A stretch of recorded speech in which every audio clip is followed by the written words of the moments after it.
ईशान देव सवितर दुरितान परासुयद भद्रम तन्नयासु। ओम भद्रम कर्णैभिः शृणुयाम देवा भद्रम पश्येमाक्षभिर्यजत्राः। इसजयरंगैस्तुष्टुवासुतनुभिः विषेमहि देवहितं यदायुः। ओम वेद प्रेमियों सुधी श्रोताओं, संप्रति हम सब ऋग्वेद के अष्टम मंडल के छठें सूक्त के 33वें मंत्र की व्याख्या में प्रवेश करने जा रहे हैं। मंत्र दृष्टा कांड देवता इंद्र छंद गायत्री और शीर्षक है दीर्घायु हित प्रार्थना। अब संबंधित मंत्र का सर्वप्रथम सस्वर पाठ हो जाए।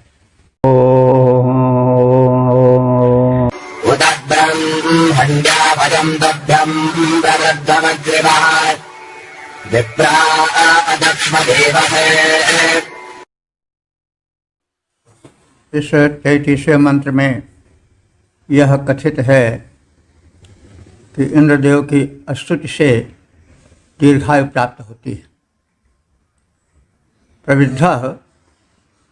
प्रविद्धा माने बढ़े चढ़े, वज्रवाह माने वज्र धारण करने वाले इंद्रदेव,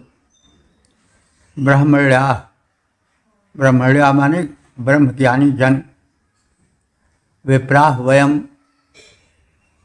ज्ञानी हम सब अथवा वेद पाठी हम सब जीव से अपने दीर्घ जीवन के लिए तुभ्यम अतक्षम तुम्हारी स्तुति करते हैं। तो हे वज्रधर सर्वश्रेष्ठ इंद्रदेव, हम वेद पाठी स्तुति करता दीर्घायुष्य के निमित्त तुम्हारी स्तुति करते हैं। हे वज्रपाणी सर्वोच्च इंद्र, तेरे गुण हम सब गाते हैं, दीर्घायु मिले इसके निमित्त स्तुतियाँ तुम्हें सुनाते हैं। ओम 8-6-34 देवता इंद्र, शीर्षक है स्तुत्य इंद्र। अब संबंधित मंत्र का सर्वप्रथम सस्वर पाठ हो जाए।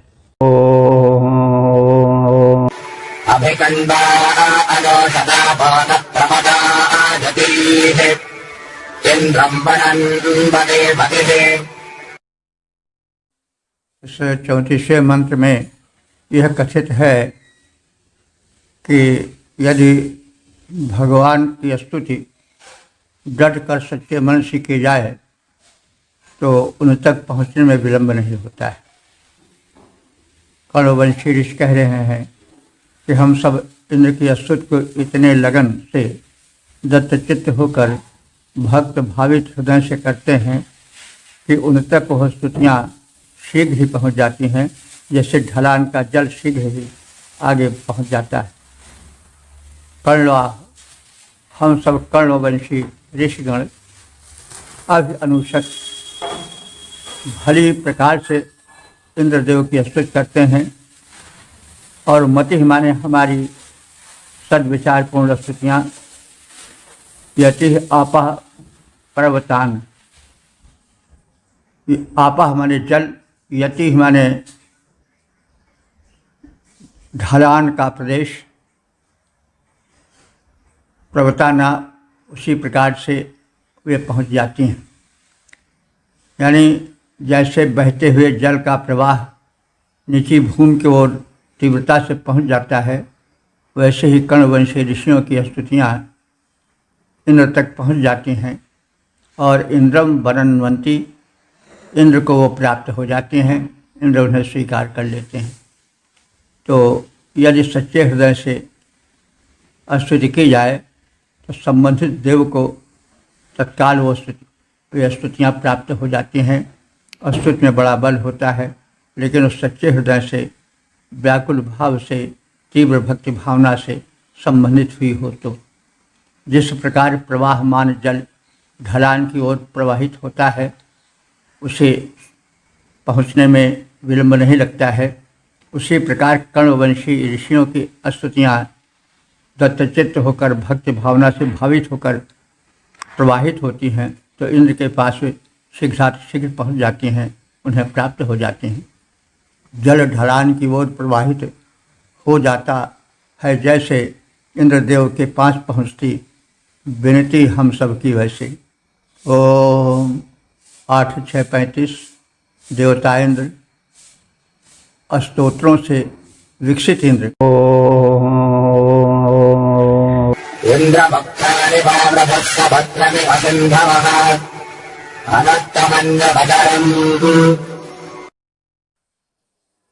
इस 35वें मंत्र में यह कथित है कि भाव भरी स्तुतियाँ इंद्र देवता को शीघ्र प्राप्त हो जाती हैं, जैसे वेग से प्रवाहित नदियों का प्रवाह समुद्र को शीघ्रातिशीघ्र प्राप्त हो जाता है। सिंधुआ समुद्रम इव, सिंधु कहते हैं नदी को। सेंदति जलम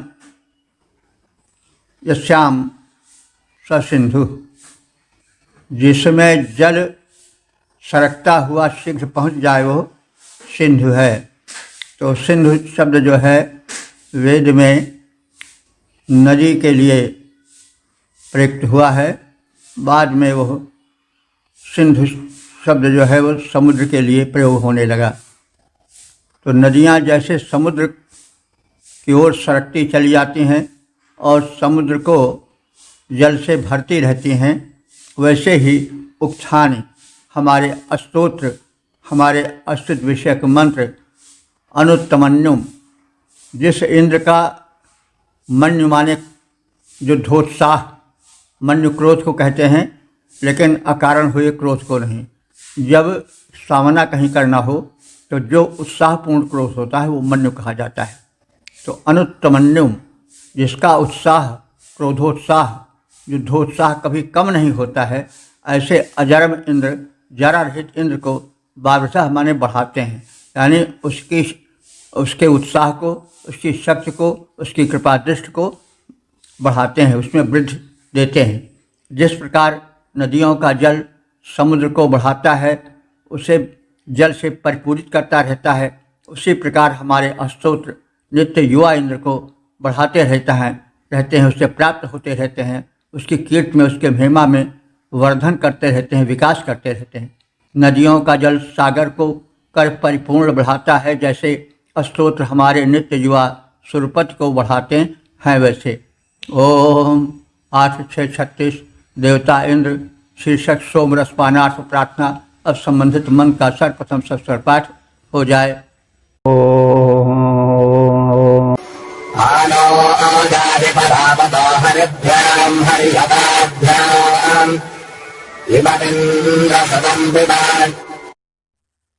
इस 36वें मंत्र में यज्ञ भूमि पर सोमपानार्थ इंद्र से प्रार्थना है कि वे अपने तीव्रगामी अश्वों के द्वारा शीघ्र ही आए।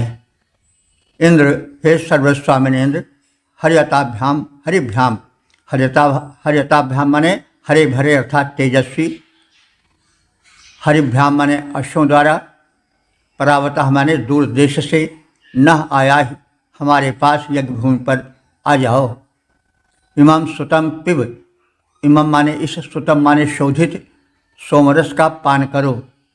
हे इंद्र, तुम अपने तेजस्वी घोड़ों द्वारा दूर देश से हमारे निकट आ जाओ और यहाँ आकर के संशोधित सोमरस का पान कर जाओ। तेजस्वी 2 घोड़ों द्वारा दूर देश से आओ। हे इंद्र, तेजस्वी 2 घोड़ों द्वारा दूर देश से आओ, परिशोधित यह सोम हमारा इंद्रदेव पी जाओ। ओम 8-6-37 देवता इंद्र शीर्षक धनार्थ आवाहन। अब संबंधित मंत्र का सर्वप्रथम सस्वर पाठ हो जाए।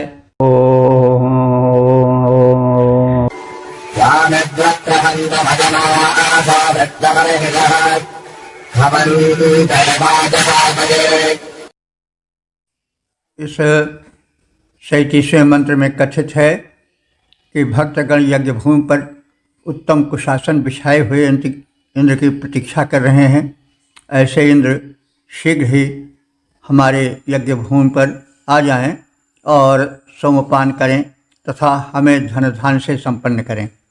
वृत्त हंतमम, हे वृत्तासुर के नाशकर्ता इंद्र, व्यक्त वर्षी जनासा, जनासा माने लोगों ने तुम्हारे स्वागत में तुम्हारे आसन पर बैठने के हेतु बरहिस, बरहिस माने कुशासन, वृत्त माने बिछा दिया है, कुशासन को बिछा दिया है।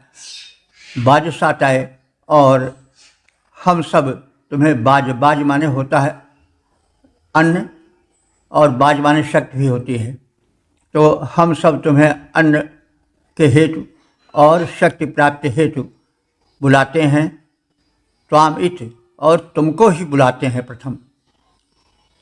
हे वृत्त निहंता इंद्र, कुशासन बिछाए हुए प्रतीक्षारत याजक गण धन तथा अन्न प्राप्ति के हेतु सादर तुमको ही प्रथम बुलाते हैं। हे वृत्त निहंता स्वरूपति, याजक गण कुशासन बिछाए धन अन्न प्राप्ति हित सादर तुमको ही वे नित्य बुलाएं। ओम 8-6-38। देवता इंद्र शीर्षक इंद्र की इच्छा से नियंत्रित जगत।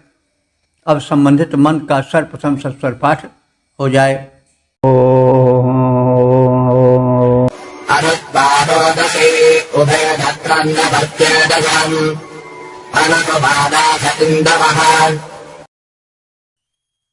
इस 38वें मंत्र में सर्वेश्वर इंद्र की महत्ता का प्रदर्शन है, कथन है, और यह बताया गया है कि यह संसार उन्हीं के इच्छा अनुसार चल रहा है। संसार के नियंत्रक और संचालक वे इंद्र ही हैं। इसके लिए उपमा दी जा रही है कि चक्रम न एतशम वर्ति। चक्र माने पहिया, चक्का। जैसे एतशम माने घोड़े अश्व के पीछे पीछे चलता है, यानी अश्व रथ खींचता है और जिस ओर वह जाता है उसी ओर पहिया मुड़ जाता है, रथ चक्र मुड़ जाता है। तो वैसे ही इंद्रदेव संसार को जैसा चाहते हैं कि इस ओर संसार चले, उस ओर संसार चल पड़ता है। यानी यह सांसारिक व्यवस्था, सृष्टि की व्यवस्था इंद्र के अनुकूल ही चलती है, इंद्रानुवर्ती है। उभे माने दोनों, रोदसी माने धरा और गगन, त्वा अनु तुम्हारा ही अनुकरण करते हैं। सुवानासः इंद्रवः, हे इंद्र तुझ ऐसे महान देवता के लिए जो जगत का नियंता है, श्रेष्ठ संचालक है, यह निचोड़े जाने वाला सोम तुम्हें प्रस्तुत है और तुम्हें जो बहुत प्रिय लगता है, अनुकूल पड़ता है, वह सोम तुम्हारी सेवा में प्रस्तुत है। रथ के घोड़े जिस ओर जाते हैं, रथ के अश्व जिस ओर जाते हैं, उसी के पीछे पीछे रथ का चक्र भी चलता जाता है। उसी प्रकार इंद्र जिधर चाहते हैं संसार उसी ओर चलता है। उनकी इच्छा के अनुसार ही संसार चलता है। इंद्र का इच्छानुवर्ती है यह संसार, यह सृष्टि। परिशोधित सोम भी इंद्र की प्रतीक्षा करता है, उनके अनुसार अपने को उपस्थित करता है, प्रस्तुत करता है। जो अश्व जिस दिशा में जाता, रथ चक्र भी वहीं जाता है। इच्छानुकूल सुरपति के त्यों गतिशील जगत गति पाता है। परिशोधित सोम इंद्र की इच्छा का पूरक बन आता है, जो सारा विश्व इंद्र का अनुगामी बनकर गति पाता है। ओम 8-6-39। देवता इंद्र शीर्षक प्रार्थना से प्रसन्न होने वाले इंद्र। अब संबंधित मंत्र का सर्वप्रथम सस्वर पाठ हो जाए।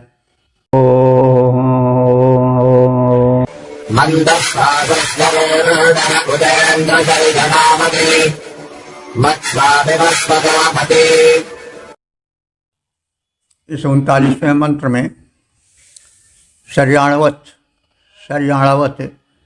एक प्रदेश है जो कुरुक्षेत्र के निकट है।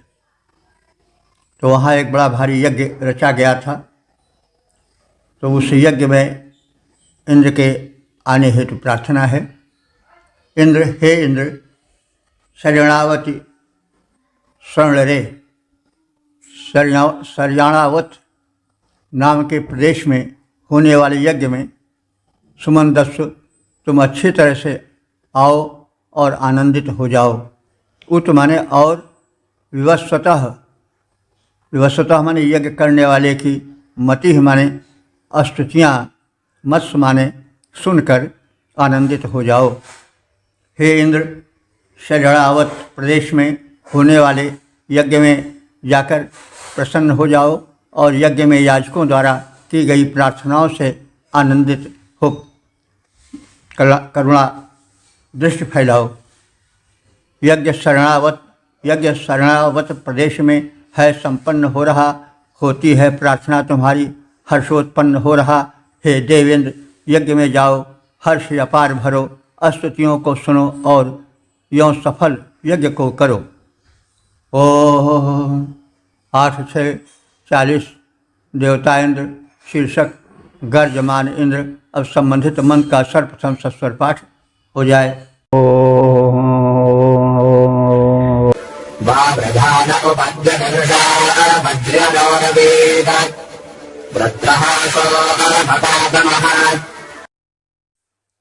इस 40वें मंत्र में परम बली प्रतापी इंद्र के गर्जन का कथन है, जो शत्रुओं को डर पाने और उन्हें ललकारने के लिए की जाती है।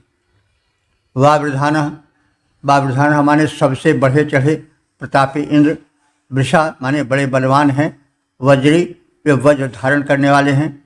वृत्रहा, वृत्तासुर प्रबल दैत्य का संहार करने वाले हैं। सोमपा, सोमपान करने वाले हैं। उपद्रवी, ऐसे प्रतापी बली इंद्र द्युलोक के निकट होकर के अरो रवीठ शब्द करते हैं, गर्जन किया करते हैं। सर्वश्रेष्ठ बलवान वज्रधारी वृत्तहंता अत्यधिक सोमपान करने वाले इंद्र दिव्यलोक के निकट से अपने प्रताप बल को प्रकट करने के लिए गर्जना किया करते हैं, ताकि दुष्ट भयभीत होते रहें। हैं सर्वोत्तम बलवान इंद्र वृत्तार वज्र के धारी, पीते हैं सोम द्युलोक के निकट करते गर्जन भारी। ओम 8:6:41 देवता इंद्र शीर्षक शक्ति संपन्न इंद्र। अब संबंधित मंत्र का सर्वप्रथम सस्वर पाठ हो जाए।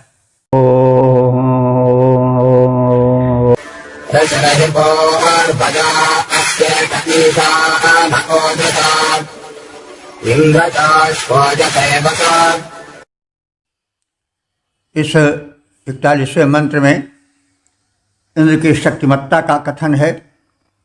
उसके साथ वे बड़े दानी हैं, इसका भी द्योतन है। क्योंकि यदि शक्तिमान सर्वसमर्थ व्यक्ति दान नहीं देता है, लोक कल्याण नहीं करता है, तो उसकी शक्तिमत्ता प्रशंसित नहीं हो सकती है। तो शक्ति वही है, सही शक्ति जो दीनों के संरक्षण में काम आवे और जो शक्ति दूसरों को धन्य बनाने के लिए, समृद्ध बनाने के लिए, दुख से उबारने के लिए दान में काम आवे। तो इंद्र ऐसे ही महान हैं और इसीलिए महान हैं कि वे शक्तिमान हैं और साथ साथ दानी भी हैं। इंद्र, हे इंद्र, पूर्वजा, सबसे पहले तुम उत्पन्न हुए हो, क्योंकि तुमसे पहले कोई नहीं उत्पन्न हुआ है। सृष्टि तुम्हीं से उत्पन्न हुई है, इसलिए सृष्टि के पहले से तुम्हारी विद्यमानता सिद्ध है। ऋषि असि, तुम सर्वज्ञ हो, ऋषि हो। एक अकेले ही ओजसा अपने बल द्वारा ईशाना सब पर शासन करते हो और वसुओस चकुयसे, और शासन के साथ साथ ही यथा स्थान तुम धन का दान भी करते रहते हो। हे इंद्र, तुम सबसे पहले उत्पन्न होने वालों में हो, तुमसे पहले कुछ नहीं था। तुम सर्वज्ञ हो, तुम ऋषि हो, अकेले ही अपने बल से सब पर शासन करने वाले हो और प्रचुर धन प्रदान करने में पूर्ण समर्थ हो।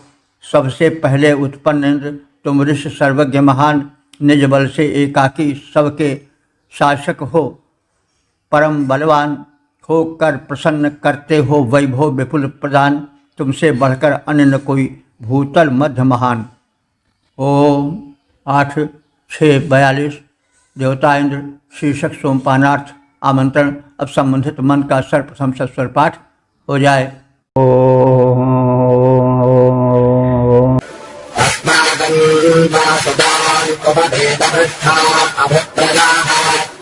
शतं इस 42वें मंत्र में इंद्र के अश्वों की प्रशंसा है और ऐसे अश्वों से शीघ्रातिशीघ्र यज्ञ में पधारने और सोमरस पान हेतु प्रार्थना है।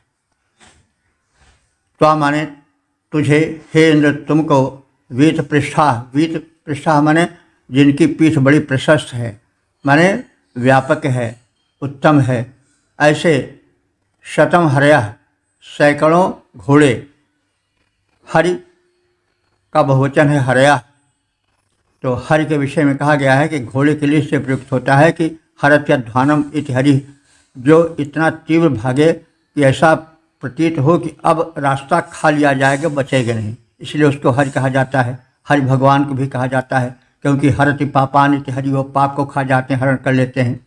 सूर्य को भी हरि कहा जाता है इसलिए कि अंधकार को हरण कर लेते हैं, तो इसलिए जो हरण करे वो हरि है। भगवान हरि इसलिए हैं कि हरति पापान हरति कष्टान इति हरि, तो घोड़े जो हैं वे पथ को हरण कर लेते हैं, अर्थात बड़ी जल्दी रास्ते को अपने वेग से हरा देते हैं, हरण सा कर लेते हैं। तो त्वा तुझे, हे इंद्र, वीत पृष्ठा माने व्यापक प्रशस्त पीठ वाले सैकड़ों घोड़े, अस्माकम सुतान प्रयः, अस्माकम माने हमारे, सुतान माने जहाँ पर कि सोमरस शोधित होकर के रखा गया है, ऐसे यज्ञ स्थल पर प्रयः माने शीघ्र ही पयान करें और ऐसे सोमरस के आहार को शीघ्र ही ग्रहण करें और उनके उत्तम घोड़े उन्हें आवाहन तो इस यज्ञ भूमि पर लाएं। हे इंद्र, तुम्हें उत्तम पृष्ठ वाले सैकड़ों अश्व हमारे द्वारा तैयार सोमरस रूपी आहार के उपभोग हेतु तुम्हें यहाँ पर शीघ्रातिशीघ्र लाएं। हे इंद्र, सोमरस रूप अन्न हित यहाँ यज्ञ में लाएं। हे इंद्र, सोमरस रूप अन्न हित यहाँ यज्ञ में लाएं। पुष्ट पृष्ठ वाले घोड़े सैकड़ों तुम्हें ले आएं। ओम 8:43 देवता इंद्र शीर्षक यज्ञ वृक्ष में सहायक। अब संबंधित मंत्र का सर्वप्रथम सस्वर पाठ हो जाए।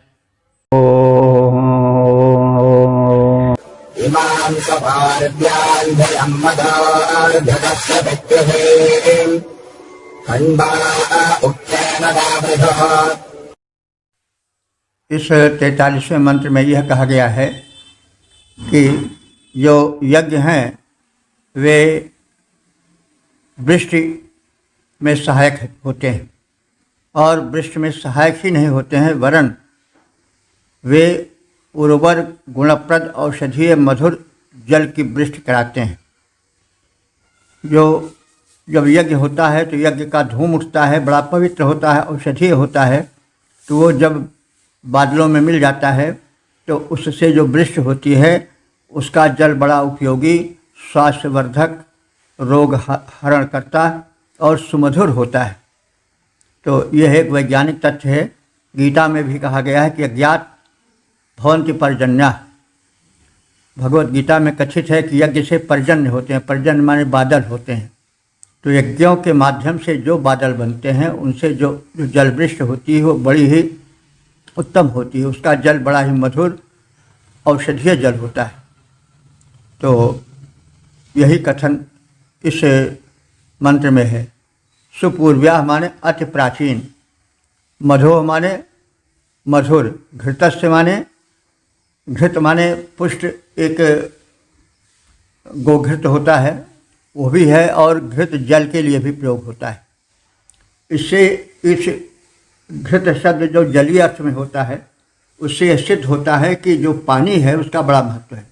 अगर जल शुद्ध हुआ, जल अनुकूल हुआ तो मनुष्य का स्वास्थ्य और बल बढ़ता है। इसीलिए कहते हैं इनका वहाँ का जल इनके अनुकूल नहीं है, वहाँ की आबोहवा बड़ी ही दुरुस्त है। तो बलवर्धन में, स्वास्थ्यवर्धन में, रोग हरण में जल का बड़ा महत्व होता है। जल में औषधीय गुण होते हैं। आजकल सबसे बड़ी कमी यह है कि जल बड़ा दूषित है, इसलिए लोगों का स्वास्थ्य बहुत गिरा चल रहा है। जल ही से तो भोजन बनता है, वही जल पिया जाता है और वही जल जो है वो साग सब्जियों में शोषित होकर के जाता है। तो इस प्रकार से चतुर्वेद के जो निकृष्ट जल है वही आजकल भरा हुआ है। इसीलिए रोग पर रोग लोगों के होते जा रहे हैं। कहीं जाइए, किसी अस्पताल में जाइए, किसी डॉक्टर वैद्य के यहाँ जाइए तो खड़े होने की जगह नहीं मिलती है। पहले ऐसा नहीं था। पहले जब यज्ञीय जीवन था तो जो जल आकाश से आता था वह बड़ा ही सुमधुर होता था और पुष्ट होता था, औषधीय होता था। आज यज्ञ ही नहीं होता है। आज तो क्या होता है कि धुआं निकलता है, पेट्रोल वाला, चिमनियों वाला धुआं निकलता है और वही जाकर के ऊपर बादलों में मिल जाता है और वृष्टि होती है तो वो जहरीली गैसों वाली वृष्टि होती है। इसीलिए लोगों गैस्ट्रिक ट्रबल बहुत होती है और तरह तरह के रोग होते हैं।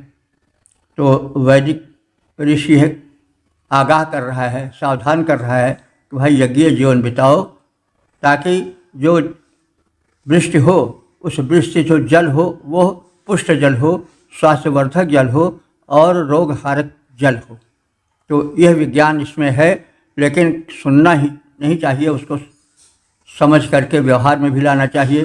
तो हमारे हाथ में मोटर गाड़ी तो बंद करना है नहीं, लेकिन हम अपने घर यज्ञ कर सकते हैं, आहुति डाल सकते हैं अग्नि में और यह कार्य तो कर ही सकते हैं। तो सुपूर्व्याम माने अति प्राचीन मधोह घृतस्य, जो मीठे जल को बढ़ाने वाला है, ऐसा यज्ञ होता है। इमाम धियम, और इस यज्ञ कर्म को, इमाम धियम इस यज्ञ कर्म को कण्वाह माने ज्ञानी कण्ववंशीय ऋषि उक्थेन बावृधु मंत्रों के उच्चारण द्वारा बढ़ाते हैं, यानी उसके विकास में योगदान करते हैं। अति प्राचीन कण्ववंशीय ऋषि मंत्रों द्वारा यज्ञ करके और यज्ञ को पूर्ण करके सफल करके उसके द्वारा मधुर जल की वृष्टि करते हैं या कराते हैं। अति प्राचीन कण्ववंशी ऋषि यज्ञ कर्म के द्वारा वृष्टि कराते और बहाते मधुर वार की धारा, यानी यज्ञानुष्ठान से यज्ञीय धूम बादलों से मिलकर मधुर उर्वर और गुणप्रद औषधीय जल की वृष्टि कराते हैं और इस वर्षण द्वारा आरोग्य और मधुर जल, आरोग्यप्रद मधुर जल की प्राप्ति होती है। यज्ञाद भोज पर्जन्य, जैसा हमने पहले कहा है, भगवद गीता में भी कहा है, यज्ञ से ही बादल पुष्ट होते हैं और बादल उत्पन्न होते हैं, स्वास्थ्यप्रद होते हैं। ओम 8:44 देवता इंद्र शीर्षक की यज्ञों में आहूत इंद्र। अब संबंधित मंत्र का सर्वप्रथम सस्वर पाठ हो जाए।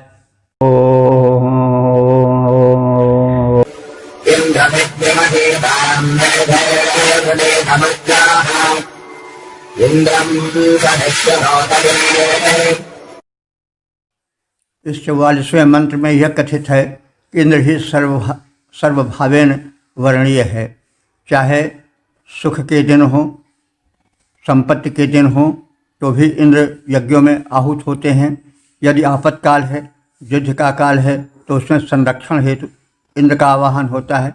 इससे सर्वभावेन सर्वत्र इंद्र ही महान आवाहनीय देव हैं। तो विमही नाम बड़े बड़े देवों के मध्य में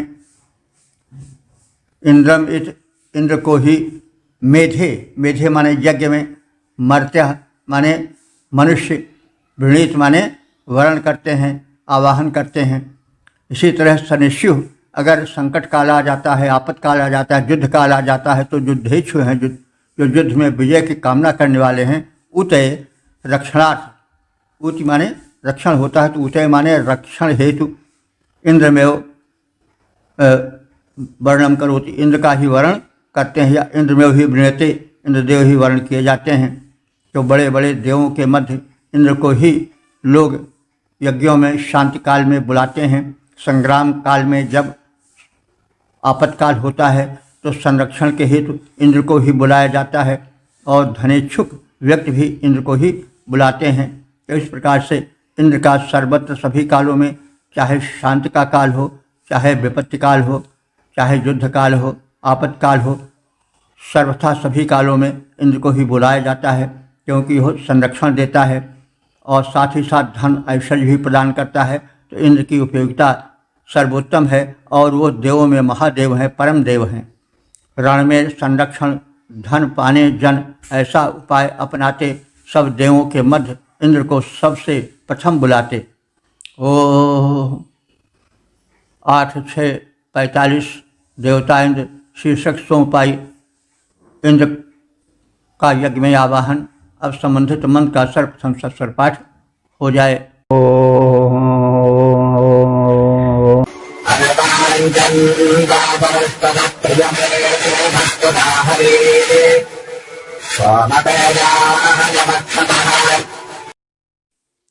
इस 45वें मंत्र में यह कथित है कि इंद्रदेव के अश्व बड़े ही चुस्त दुरुस्त, हृष्ट पृष्ठ, तीव्रगामी हैं, इसलिए वे अश्व इंद्र को शीघ्रातिशीघ्र हमारे यज्ञ में लावें, किसी प्रकार से विलंब न होने पावे और हमारे यज्ञ में आकर के इंद्र अपना परम प्रिय पेय सोम का पान करें।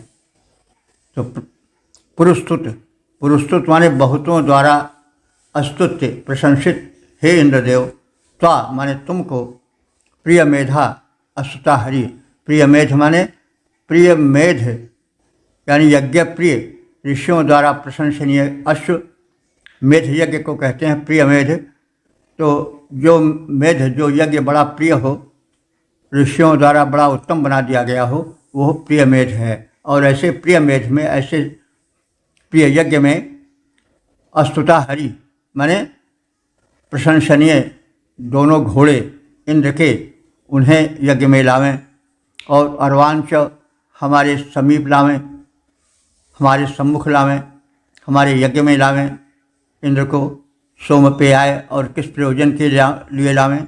इंद्र को परम प्रिय सोमपान करने के लिए उन्हें लाएं। हे बहुतों द्वारा प्रशंसित इंद्र, यज्ञ प्रिय ऋषियों द्वारा प्रशंसित घोड़े तुम्हारे बड़े तीव्र गति के हैं, वे सोमपानार्थ तुम्हें हमारी यज्ञभूमि पर शीघ्रातिशीघ्र ले आएँ, ऐसा निवेदन है। जो अश्व प्रशंसित हैं तेरे यज्ञ प्रिय ऋषियों के द्वारा बहुतों द्वारा अस्तुत इंद्र, अनुरोध हमारा है प्यारा, वे परम प्रशंसित अश्व तुम्हें यज्ञ में ले आएँ, मेरे द्वारा आहूत इंद्र सोमपान भी कर जाएं।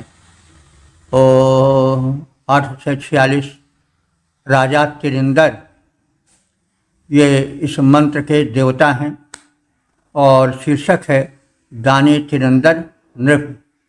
अब संबंधित मंत्र का सस्वर पाठ हो जाए।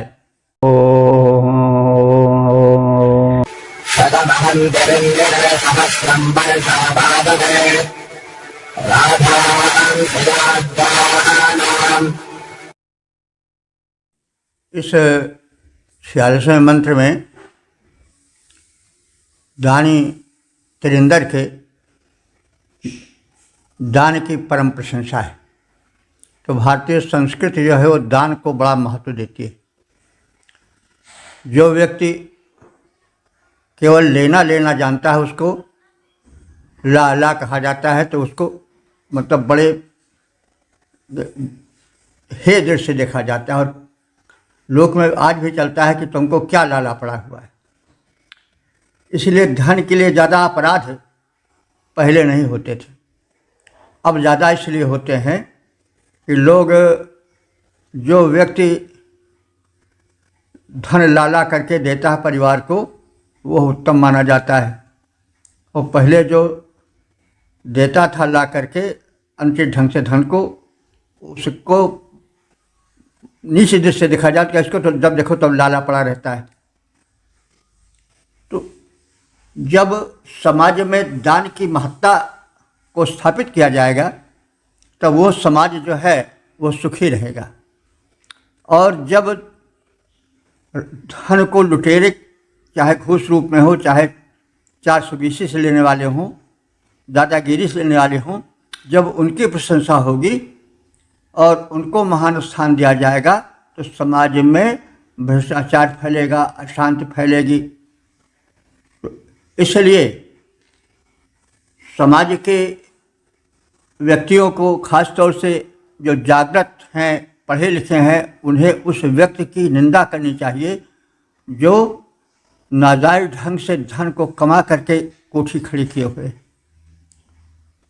यह एक सामाजिक व्यवस्था को सुस्थिर बनाने के लिए आवश्यक है।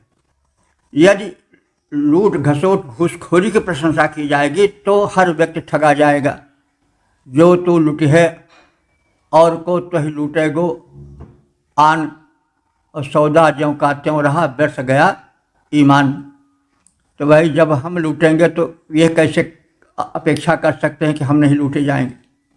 जब समाज लुटेरा जाएगा तो जैसे बड़ी मछली छोटी मछली को खा जाती है, वैसे जो ज़बरदस्त पड़ेगा वह दूसरे को लूटेगा। थप्पड़ मार के लूटे अथवा किसी को किसी चक्कर में फंसा करके लूटे या अन्य किसी विधि से लूटे। तो भाई शांति सुव्यवस्था के लिए उत्तम दान की प्रशंसा होनी चाहिए। जो दानी दे, जो दान दे, जो दूसरे को प्रदान करे, वह प्रशंसित हो, न कि वह जो कि अनुचित ढंग से ला करके घर को भरता है, हवेली खड़ा करता है। तो इसलिए वेदों में, पुराणों में, उपनिषदों में, भारतीय संस्कृति में सदैव दान की प्रशंसा है। तो यद द्वारा हम दानियों में उत्तम मनुष्य है और मनुष्यों में उत्तम हमने देखा, ऋषि कह रहा है कि पार्श्व तिरिंदरे, पार्श्व माने परशु के पुत्र तिरिंदर राजा। एक राजा तिरिंदर थे, वो बड़े दानी थे, उनके पिता का भी नाम लिया जा रहा है। ये वे राजा परशु के पुत्र थे तिरिंदर और वो बहुत बड़े दानी थे। और जब उन्होंने यज्ञ किया तो शतम सहस्रम राधांश, उन्होंने हम सब ऋषियों को सैकड़ों हजारों संख्यक धन प्रदान किए। क्योंकि भाई ऋषि जो थे वो दुनियादारी में ज़्यादा नहीं फंसते थे। स्वाभाविक है, जो वैज्ञानिक होंगे, जो चिंतक होंगे, अगर वो दोनों टाइम खाने को नहीं पाएंगे तो वो अपनी मेधा, अपनी शक्ति सदैव कहाँ लगावेंगे? खाने पीने में, शाम तक के अनाज को एकत्र करने में, शाम तक के आहार के एकत्र करने में, यानी अपनी रोटी रोजी चलाने में। तो फिर वो चिंतन कब करेंगे? इसलिए ऐसा वातावरण समाज में बनना चाहिए कि लोग जो है, जो ज्ञानी हैं, चिंतक हैं, वो मुक्त रहें इस चिंता से कि हम शाम को जाएंगे तो कैसे हमारे घर प्रबंध होगा खाने पीने का। और यदि प्रशंसा उनकी होगी, दान उनको दिया जाएगा, तो भले वे संपन्न हो तो प्रशंसित होने पर वे और प्रोत्साहित होंगे और शुभ कर्म करेंगे और नए नए आविष्कार करेंगे और नवीन चिंतन करेंगे। चाहे काव्य क्षेत्र हो, चाहे ज्ञान का क्षेत्र हो, नए नए चिंतन, नए नए आविष्कार, नए नए सोच विचार वे समाज में लावेंगे। समाज सुखी होगा, संपन्न होगा, सभ्यता की वृद्धि होगी। तो सब चिंतन है, जो आध्यात्मिक चिंतन होता है उससे मन पुष्ट होता है, जो भौतिक चिंतन होता है उससे मानवता सुरक्षित रहती है, सशक्त बनती है। तो यह सब बातें इस नृप तिरिंदर के दान व्यवस्था के पृष्ठभूमि में कही जा रही है। और ऋषि कह रहा है कि यद्वा नाम अहम, मनुष्यों में उत्तम जो मनुष्य है वो राजा तिरिंदर है। और वो पुत्र किसका है? परशु का पुत्र है। पार्श्व तिरिंदर, परशु का पुत्र तिरिंदर है।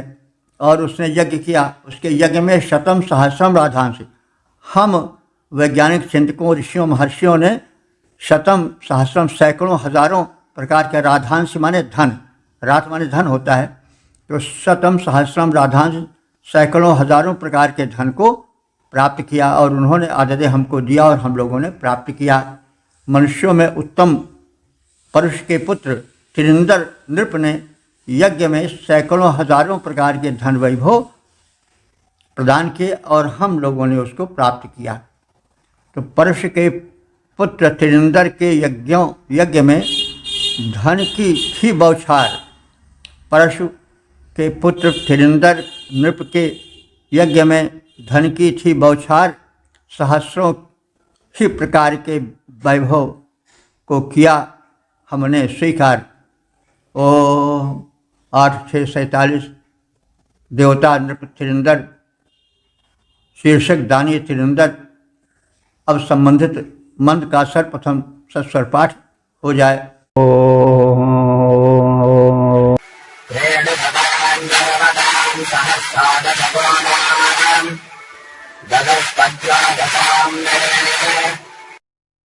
सैंतालीसवें मंत्र में दानी तिरिंदर के यज्ञ की में दिए गए दान की प्रशंसा है और राजा तिरिंदर ने जो स्तुतिकर्ता संज्ञक पुरोधा थे जिनका नाम पज्र था, उनको इतना धन दिए कि वह अथाह धन था।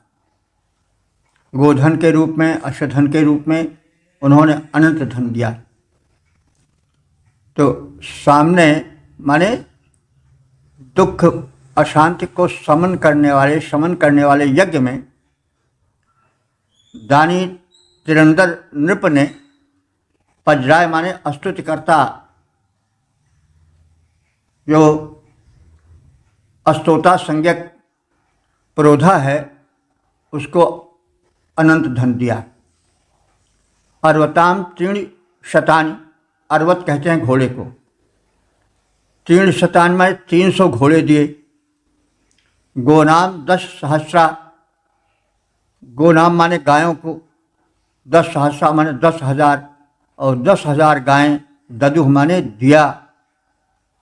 तो इस यज्ञ में तिरिंदर ने, राजा तिरिंदर ने पज्र संज्ञक स्तुतिकर्ता को 300 घोड़े तथा 10,000 गायें प्रदान की। दिया पज्र को नृपति तिरिंदर ने घोड़े और गायें, यज्ञ को किया सफल नृपति ने, दाता गण सुख पाए। ओम 8:48 देवता तिरिंदर शीर्षक दानी तिरिंदर द्वारा स्वर्ग प्राप्ति का कथन। अब संबंधित मंत्र का सर्वप्रथम सस्वर पाठ हो जाए।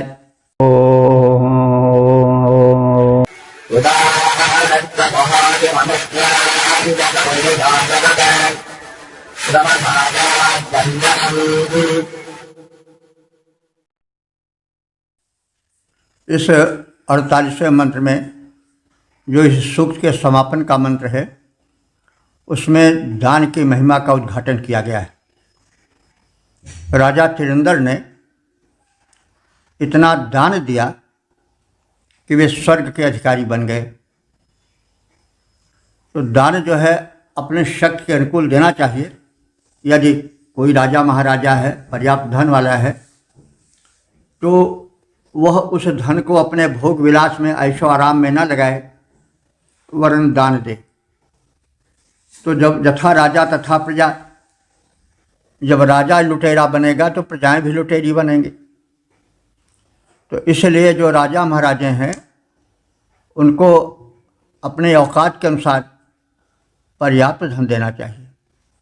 यह शिक्षा इस मंत्र में दानी जो नृप थे तिरिंदर, उनके माध्यम से दी गई है।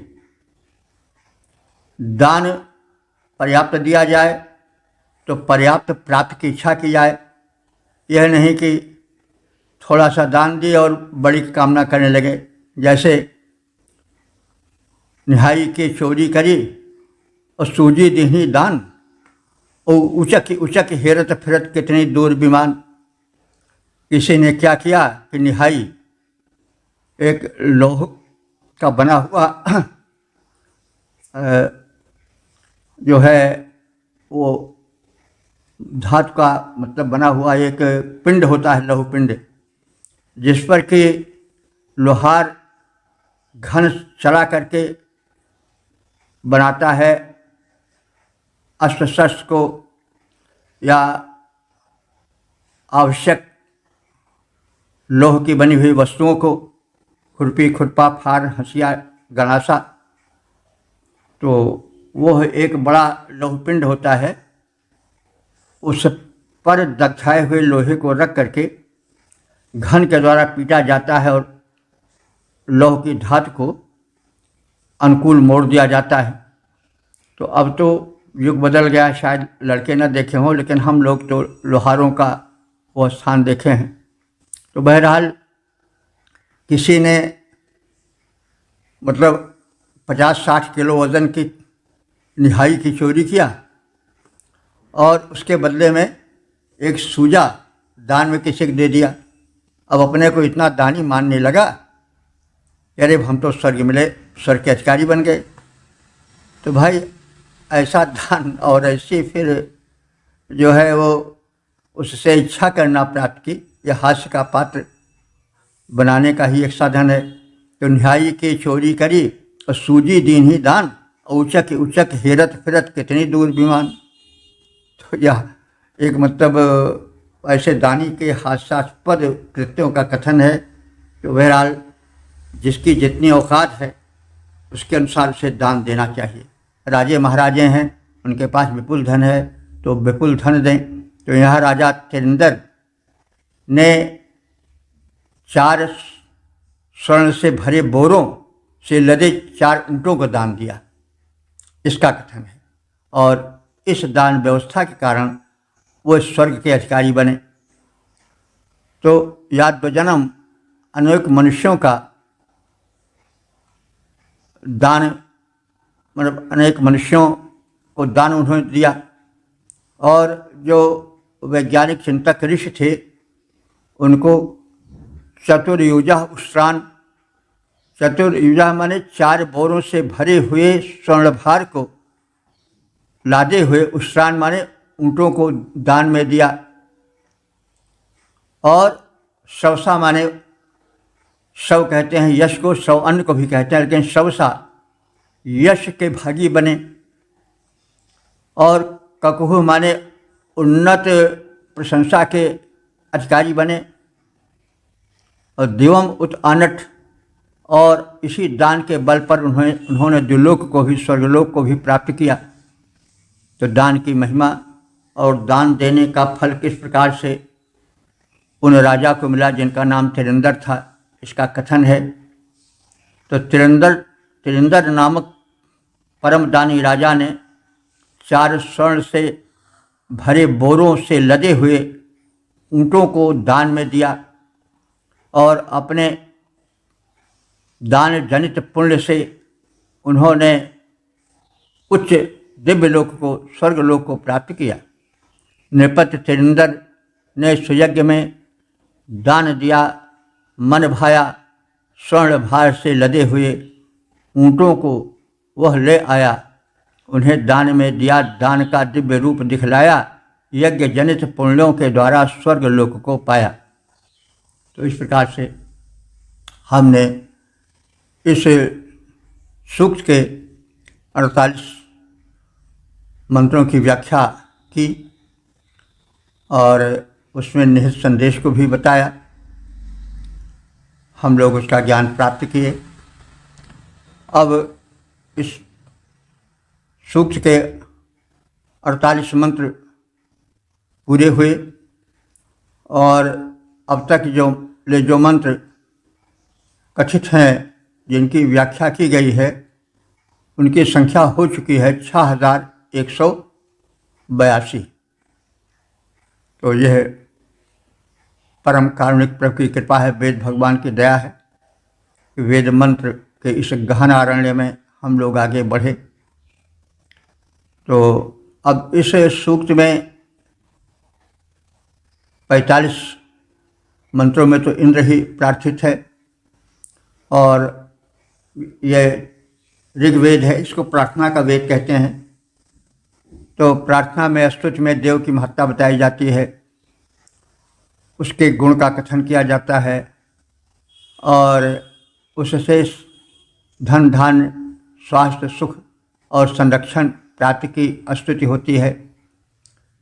तो यही सब कथन हुआ है और अंतिम समापन के 3 मंत्रों में एक राजा तिरंदर थे, उनको देवत्व प्रदान किया गया और उनके दान की व्यापक प्रशंसा की गई और दान से मिलने वाले यश और स्वर्ग प्राप्ति का भी कथन किया गया। दान की महत्ता का प्रतिपादन किया गया। तो इस प्रकार से भारतीय संस्कृति, जो सनातन संस्कृति है, उसका व्यापक प्रचार प्रसार, उसकी मान्यताओं का कथन, जो कि बड़ा ही उपयोगी, लोक हितकारक, वैश्विक हित में लगा हुआ है, वह मंत्र, वह संदेश सबके द्वारा ग्राह्य होना चाहिए। वेद जो हैं वो केवल पूजा पाठ तक ही नहीं है, प्रायः लोग स्वस्थ वाचन तक ही उसको सीमित रखते हैं।